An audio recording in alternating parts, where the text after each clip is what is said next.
Number physics के JEE main 2024 के questions. ठीक है, पहला क्वेश्चन 30 जनवरी मॉर्निंग शिफ्ट का क्वेश्चन कह रहा है primary coil of transformer is connected to 220 volt AC.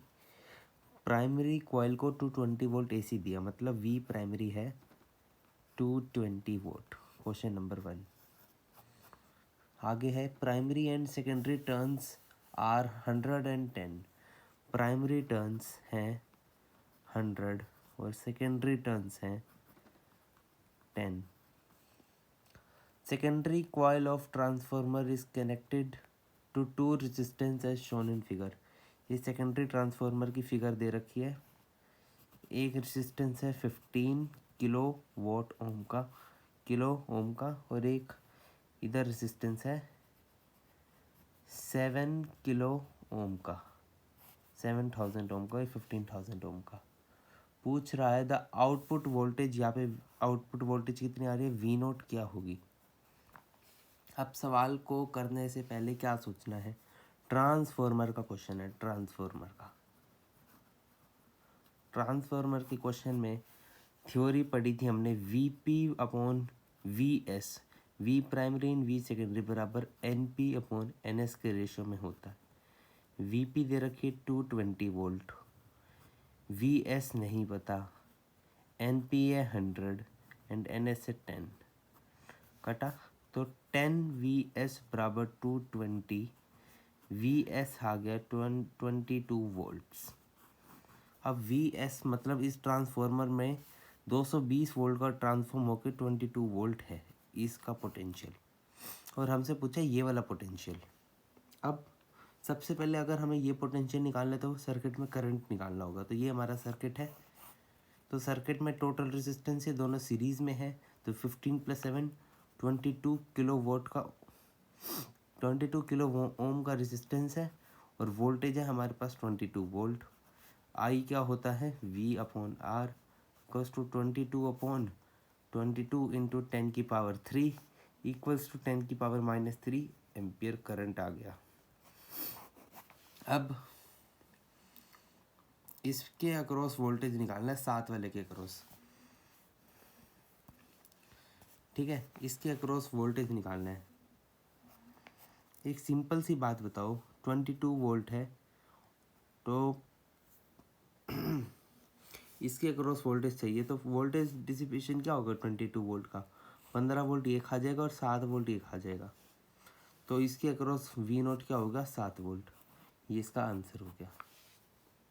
या तो आप सर्किट सॉल्व करके इसके अक्रॉस स्पेशल वोल्टेज निकालो, V माइनस आई आर करके। टोटल 22 है, माइनस आई कितना निकाला था ये आई आर करके, इसके अक्रॉस वोल्टेज कितनी बचेगी, 7 ही बचेगी। आंसर 7। नेक्स्ट क्वेश्चन हमारा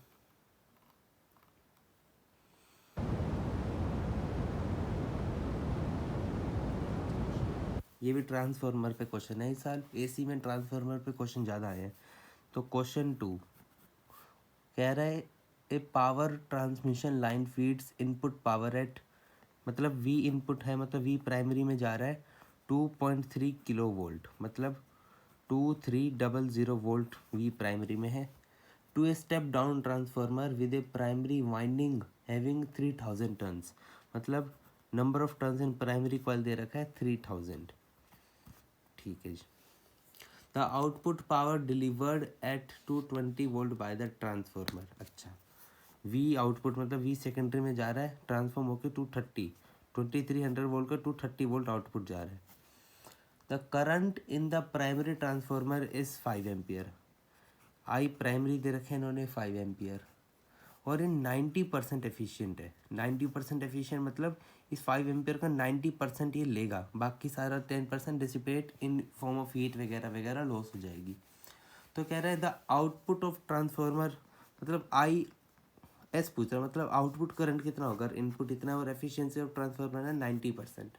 अब एक रिलेशन ट्रांसफार्मर में बस ये 3 चीज़ें याद रखते हैं, V P upon V S equals to N P upon N S equals to I S upon I P. ये इसका उल्टा हो जाता है। अब देखो क्या क्या दे रखा है। सबसे पहले वी पी दे रखा है, वी एस दे रखा है, तो 2300 अपॉन वी एस है 230। टर्न्स का कोई काम नहीं है यहाँ पे, इक्वल्स टू आई एस चाहिए और आई पी पता है 5 एम्पियर, उसका 90%, इतना।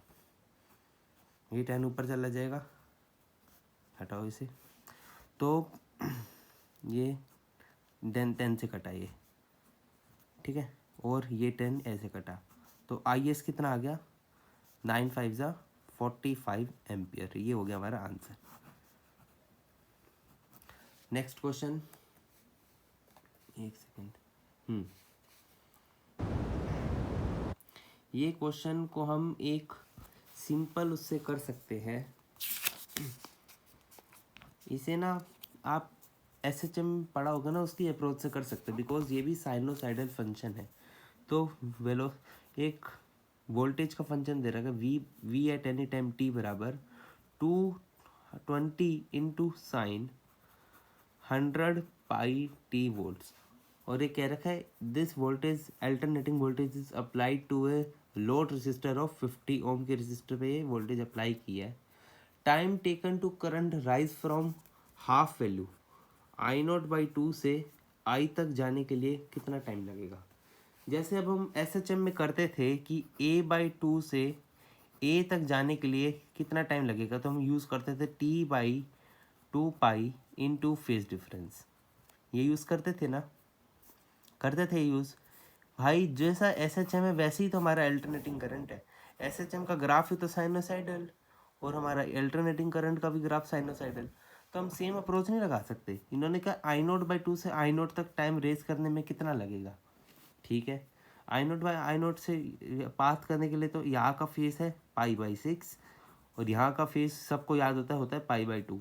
डिफरेंस कितना आया, पाई बाई 3 का, और जनरल फॉर्मूला हम ये यूज़ करेंगे, T equals to T by 2 pi into pi by 3, तो ये हो जाएगा टी बाई 6। अब टाइम पीरियड क्या होता है, टाइम पीरियड क्या होता है 2 पाई बाई ओमेगा, यही तो होता है। Time period equals to 2 pi by omega, तो रख दो, तो टी की जगह रखेंगे 2 पाई बाई ओमेगा, और यहाँ पे 6 था तो 2 पाई बाई 6 ओमेगा, और यहाँ पे ओमेगा एक्सप्रेशन में क्या है 100 पाई, तो ओमेगा की जगह 100 पाई रख दो, तो 2 पाई अपॉन 6 इंटू 100 पाई, ये सही है मेरा, तो 1 अपॉन 300, ठीक है, सेकेंड्स। इसे आप अगर आप डिवाइड करोगे तो 0.33 नहीं 0.033 सेकेंड्स, जिसे हम लिख सकते हैं 3.33 मिली सेकेंड्स MS। ऑप्शंस भी ऐसे थे, तो 3.33 मिली सेकेंड्स आंसर होगा। कितने इजी एसएचएम के अप्रोच से हमने ये सवाल कर दिया।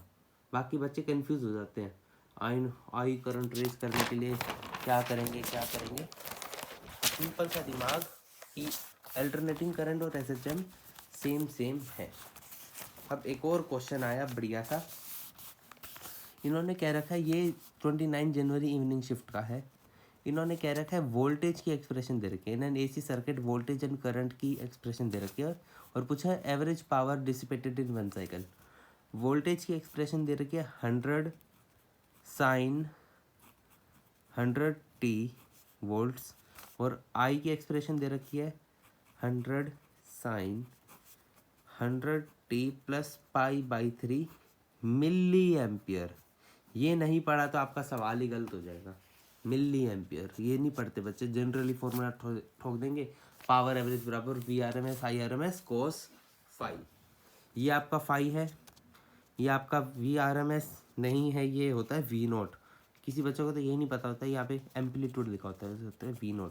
तो VRMS निकालने के लिए V0 बाई √2 करते हैं, VRMS बराबर V0 बाई √2, मतलब 100 बाई √2, और ये भी 100 है, तो IRMS भी क्या हो गया 100 बाई √2।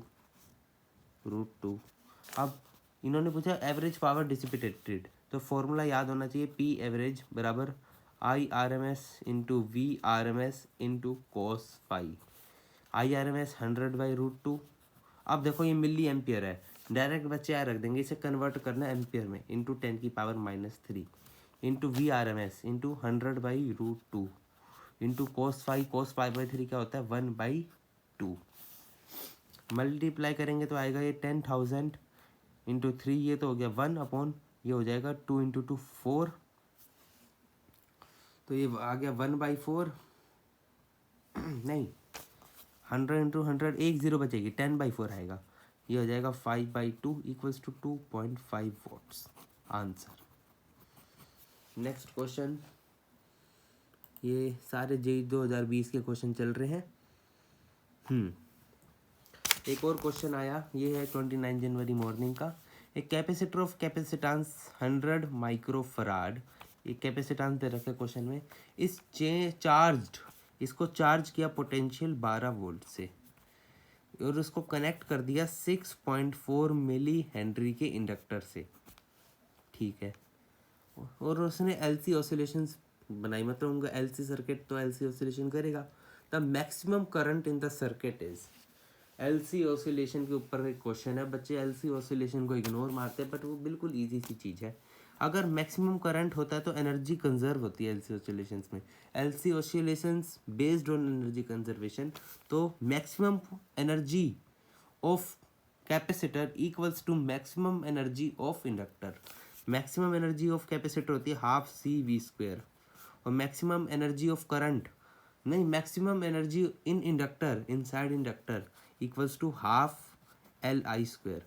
और मैक्सिमम करंट पूछा तो यहाँ पे आई मैक्स की बात होगी जो हमें निकालना है। तो हाफ सी की वैल्यू दे रखी है हमें, पहले आई की एक्सप्रेशन निकाल लेते हैं। तो आई यहाँ से क्या आ जाएगा, ये से ये कटा तो आई आ जाएगा under root C by L volts into V, V square है तो वी रूट के बाहर तो वी। अब वैल्यू रख दो, सी की वैल्यू क्या है 100 माइक्रोफराड, तो 100 इंटू 10 की पावर -6, एल है 6.4 मिली हेनरी, तो 6.4 भाई यूनिट का ध्यान रखना, 10 की पावर -3 है मिली है, इंटू वोल्ट है हमारी 12 वोल्ट, और ये है अंडर रूट में। कैलकुलेट करेंगे तो ये कट कटा के 1000, इसकी एक जीरो दी तो ये आएगा अंडर रूट में, सीधा बाहर निकालो तो ये 10 और ये 8।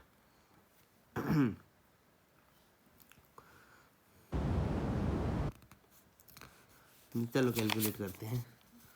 ये अगर मैं इसे 100 लिखा है, एक सेकेंड, कैपेसिटर 100 वो था ना, हाँ 100 था, तो 100 बाई में 64 कर लेते हैं, इसको हो जाएगा फिर 10 की पावर -4, तो 10 की पावर -4 ऊपर जाएगा तो इंटू 10 की पावर -2, ये आएगा 10/8 इंटू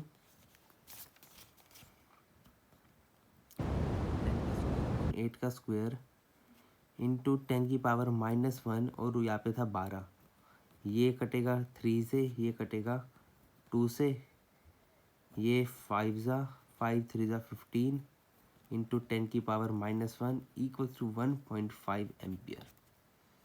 ये हो जाएगा हमारा answer. Okay, next question,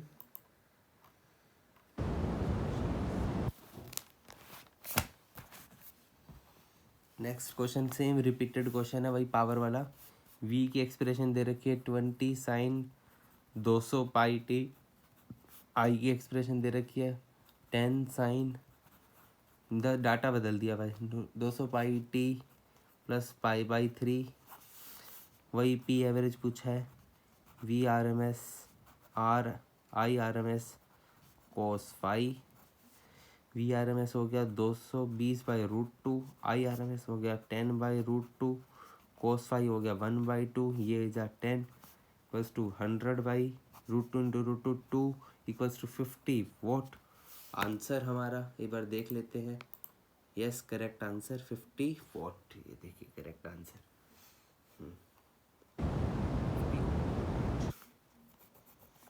next question, next question हमारे पास आया, पावर फैक्टर निकालना है। सीरीज एलसीआर सर्किट में एल दे रखा है हमें 100/पाई मिली हेनरी, कैपेसिटेंस दे रखा है 10 की पावर -3/पाई फैरेड, रेजिस्टेंस दे रखा है 10 ओम, वी आर एम एस दे रखी है, अगर सिंपल वी दे रहे थे तो वी आर एम एस होता है, तो 20 वोल्ट्स, फ्रीक्वेंसी दे रखी है 50 हर्ट्ज। तो पूछा है पावर फैक्टर जो कि होता है cos फाई, पावर फैक्टर निकालना जो कि होता है cos फाई। अब देखो पावर फैक्टर होता है हमारे पास R/Z, इसे कहते हैं हम पावर फैक्टर।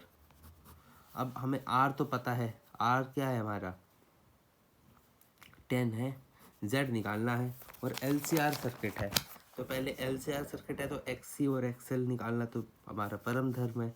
XC होता है 1/, अब यहाँ निकालते हैं, XC होता है हमारा 1/ωc, ठीक है 1/ωc। तो ओमेगा को लिख सकते हैं हम 2πf क्योंकि फ्रिक्वेंसी गिवन है, तो 1/2πfc वैल्यूज पुट करो 1/2 इंटू 3.14, नहीं पाई को पाई रहने देते, पाई इंटू फ्रीक्वेंसी है 50 इंटू कैपेसिटेंस कितना था 10⁻³ और बाई में पाई है तो पाई ऊपर चला जाएगा, पाई से पाई मर गया।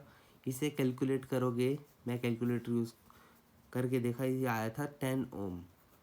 ऐसे ही एक्सेल निकालो, एक्सेल आएगा omega L 2πfl 2π into 50 into L क्या है 100/पाई इंटू मिली है तो 10⁻³ पाई से पाई कटा तो एक्सेल की वैल्यू आती हुई दिखी थी 10 ओम। अब एक्सेल एक्सी के बराबर हो गया। ये कौन सी कंडीशन होती है, रेजोनेंस कंडीशन। तब भी z का फॉर्मूला हमें याद होना चाहिए, √r² plus X L minus X C का होल स्क्वायर, ये दोनों सेम है तो 0 और √r² बराबर r, तो z बराबर r। पावर फैक्टर R/Z, तो z की जगह r रखेंगे तो r/r कट के पावर फैक्टर क्या आ गया 1, और 1 था इसका आंसर। नेक्स्ट क्वेश्चन, ये फिर से ट्रांसफार्मर पे क्वेश्चन आ गया क्योंकि अब ट्रांसफार्मर इम्पोर्टेंट हो चुका है क्योंकि क्वेश्चन आए हैं। प्राइमरी क्वेश्चन है 27 जनवरी इवनिंग शिफ्ट का, कह रहा है primary side of a transformer is connected, मतलब वी प्राइमरी दे रखा है इन्होंने 230 वोल्ट, और ratio of primary to secondary winding मतलब NP/NS दे रखे इन्होंने 10, और इनका एक्सटर्नल रेजिस्टेंस है 46 ओम जो सेकेंडरी में लगा हुआ है। तो हमें इसका पावर कंज्यूम निकालनी है कि इसने पावर कितनी कंज्यूम करी। कितना आसान क्वेश्चन है। VP दे रखा है, VS निकाल लो इसके, VP/VS equals to NP/NS। VP है 230 बाई VS पता नहीं, NP/NS है 10, तो VS आपको 23 वोल्ट आती दिख रही है। अब VS आ गया और रेजिस्टेंस ये है तो I क्या होता है V/R, ठीक है, और पावर कंज्यूम क्या होती है I²/R, तो I करो तो V²/R² इंटू R, मतलब V²/R।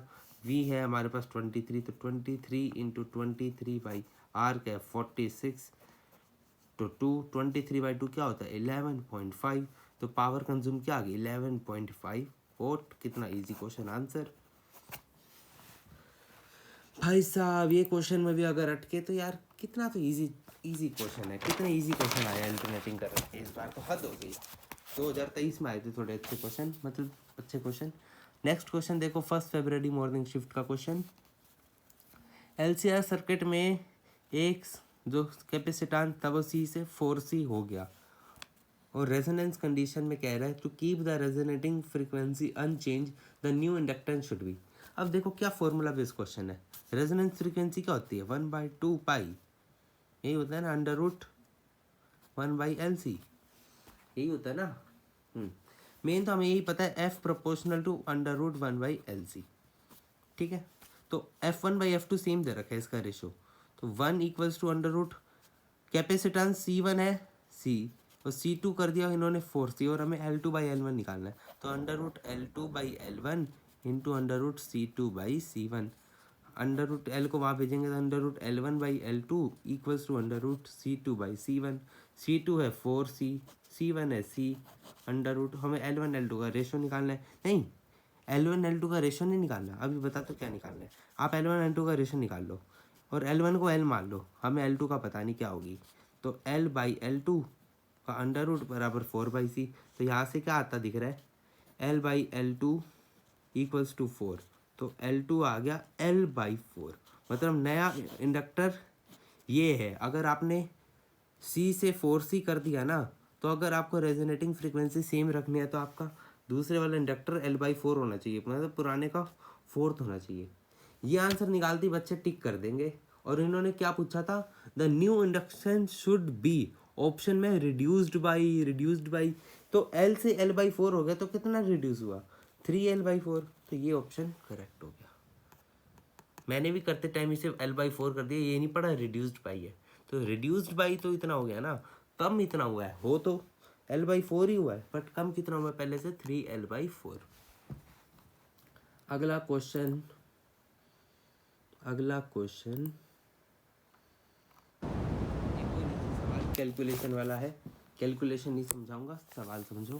कैपेसिटेंस दे रखा है कैपेसिटर का 150 माइक्रोफराड, और ई की एक्सप्रेशन दे रखी है 36 साइन 120 पाई टी, और मैक्सिमम करंट पूछा, बताओ। ये आ गया यार, आई नोट क्या होता है, वी नोट बाई एक्स सी यार, तो वी नोट क्या है 36 बाई एक्स सी क्या है 1/ओमेगा सी, तो इंटू ओमेगा सी, तो 36 इंटू ओमेगा है 120 पाई, अपना वैल्यू रख लेना पाई की 36 into 120 into pi into capacitance है 150 माइक्रोफराड है, तो 10⁻⁻6 कैलकुलेट करोगे, आई की अप्रॉक्स वैल्यू 2 आएगी आंसर। ठीक है,